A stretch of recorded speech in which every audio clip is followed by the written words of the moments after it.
చేయండి.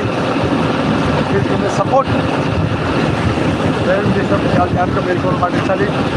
హైవే రోడ్లో ముందుగా బైక్ రైడర్ ఎవరైతే ఉంటారో వాళ్ళందరూ కూడా వాళ్ళు జాగ్రత్తలు పాటించాలి. హెల్మెట్ తప్పనిసరిగా ఉండాలి. స్పీడ్ లిమిట్ కంపల్సరీ ఉండాలి. మీకు కనిపిస్తున్నది ఏదైతే వైట్ బార్డర్ ఉందో మ్యాక్సిమం వైట్ బార్డర్కి అడుగు 2 అడుగుల లోపలనే అటుగాని ఇటుగాని మనం ప్రయాణం చేస్తూ ఉండాలి. ఎందుకంటే హైవే పై కాబట్టి లారీలు స్పీడ్లో వస్తూ ఉంటాయి.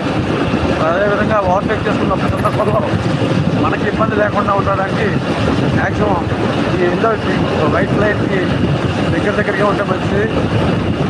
ఎందుకంటే వెనక వచ్చే బండి ఏదైతే ఉంటుందో అది హార్న్ కొట్టగానే మనకి ఇబ్బంది లేకుండా ఫుల్ లెఫ్ట్కి వచ్చేదానికి అవకాశం ఉంటుంది. కాబట్టి ప్రతి ఒక్కరూ ఈ రూల్ని పాటించండి. హైవే ప్రయాణం చేసినప్పుడు ముఖ్యంగా ఫ్యామిలీ ప్రయాణం చేసినప్పుడు చాలా జాగ్రత్తగా ఉండాలి.